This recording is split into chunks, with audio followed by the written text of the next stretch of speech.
Hey guys, welcome to Comic Convos. Today's episode, we're going to cover a story that's it's a little bit on the sadder side. It's Batman Pennyworth, rest in peace. It is a story about Alfred dying. Apparently, at some point, Bane got the upper hand on Alfred. I think that was in the City of Bane Batman storyline.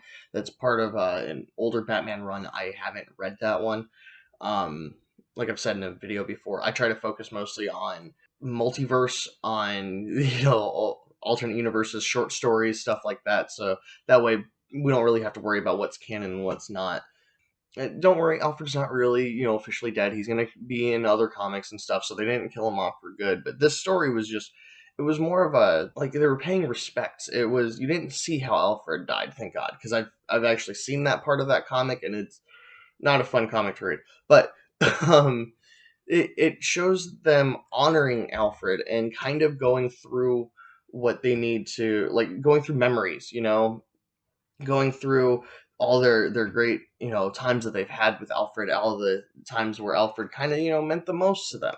While they're doing that, while they're going through and reminiscing, they're kind of yelling at Bruce for, like, not doing what he needs to do, not being Batman, not picking himself up and being strong for the rest of the family. But in my head, it's kind of messed up that they're all yelling at him because Alfred raised him. Alfred was, ever since Bruce was a little Batman, he was, Alfred raised him. And I don't know, but so Damian Wayne is the love child between Talia al Ghul and Bruce Wayne, and he was the newest Robin. I believe they took him out of the original storyline. I could be wrong about that, but I'm pretty sure they stopped using him as much. But he tells a story about how he wanted to go out and patrol, and him and Bruce were fighting with each other, and Bruce grounds him for 2 weeks, and then of course Alfred comes down. He's like, Alfred is the loving parent. Bruce is like, he's Batman. He's like all mean and stuff. Alfred comes down. And he's like, hey, clean up the mess that you made by throwing a fit. Go do your homework and then go to bed. Like, just do what I'm telling you, and we'll be good. And of course, Damien didn't. Damien just decided to go off and do his own thing, go out on patrol. He was fighting some, I believe they're called the Mummy Gang, and he fights them. And then Alfred shows up in a Batman costume, scares the living crap out of Damien, and he tells Damien to come here. Once Damien realizes it's Alfred, Alfred's like, look, we're not going to tell Bruce about this, but you have to be grounded for 2 weeks. Like, just stay inside, and we won't tell Bruce that you went against his direct order. And of course, that scored brownie points with Damien because he's like, okay, you're not gonna tell my dad on me. That's awesome, thank you.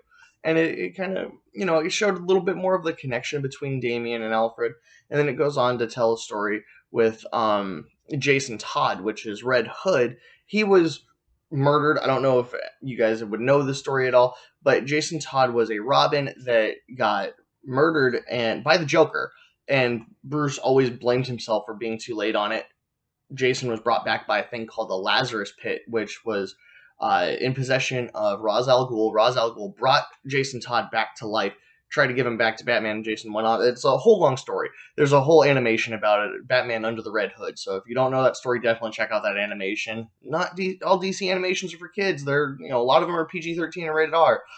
But so it shows Jason sitting in his apartment after all of that happened. Jason's back. He's kind of sane now. He's still like angry because he got shot in the head, like, and he got blown up. Like, the dude's gonna be mad for being dead. But Alfred comes by and he's like, hey, look, I'm gonna bring you some groceries because you're living off mac and cheese, and you can't just live off mac and cheese. As much as we would like to think that we can't just live off of one certain food for the rest of our life. So Alfred brought him actual groceries and just kind of sat down and talked to him and told him, like, hey, if you ever need anybody, I'm here for you. Like, you don't have to just sit in this apartment by yourself. You can communicate with us. And he kind of just gave Jason a place to go. And, that was Jason's stories. That was his, cheers to Alfred kind of thing. And that's what they're all doing, is they're just kind of toasting to Alfred. Then it goes around and Barbara talks about her story, and her story is she's going around and she's just kind of fighting crime. She's stopping some weapons, shipments and stuff like that.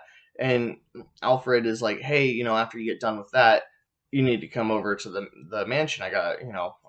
We gotta go do something. And it's a good thing. So they get in the car. He slaps a blindfold on her when they get past the city limits. Gets about what she said was 3 hours outside of city limits, and they get to this mountain. And he's like, hey, I have all this climbing gear in the back. Let's go climb this mountain together. Let's go get to the top. And they get to the top, and she's just like, oh my God, the view is beautiful up here. And he starts to tell her, he's like, look, this is the 1 year ago today is the day that you stopped being paralyzed. It's the day that you left your spinal treatment and got out of your wheelchair. And in case you guys don't know, Joker's just messing with everybody. Barbara got shot by a Joker right in the spine, and it paralyzed her. She turned into Oracle for a little bit and kind of did her own thing with Batman, kind of was his eye in the sky and stuff. But she got out of her wheelchair. She went through a lot of therapy, and the doctor said that she was never going to walk again. And there she is climbing this mountain because Alfred asked her to. Alfred said, hey, I've noticed that you're not swinging in and stuff, and you were using your bike more, and now I want to get you back into being okay and being more confident with what you can do. And and then he he had this little little cupcake with a candle in it for her to celebrate her 1 year anniversary of not being paralyzed anymore. And like all these stories are just really, really sweet, but they're really sad. This was a bad way to start my morning, but it was just such a great story. And then you get on to Dick Grayson, or Nightwing. And at this point, he is, I think, Rick Grayson, or Rick something.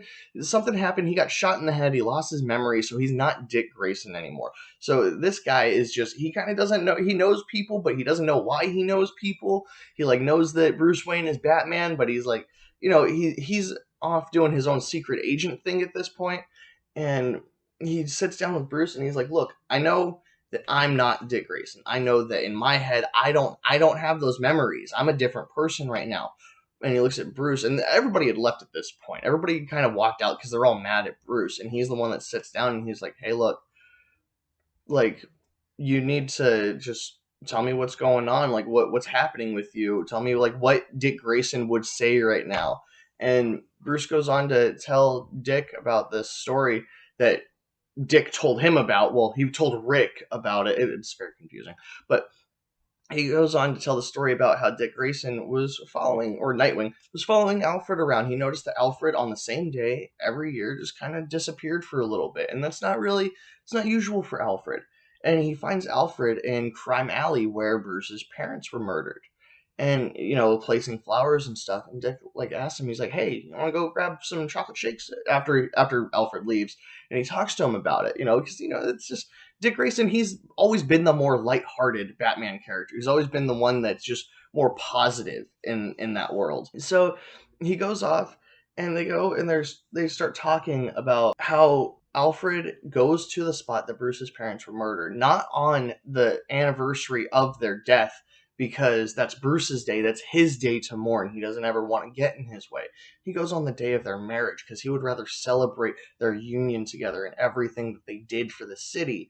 And it was just a kind of cool thing to see. It gave Alfred a lot more depth than what we have usually seen. Usually Alfred's just like, oh, here's some tea. So it gave Alfred a lot more character and showed who he was and how he connected with the Bat family.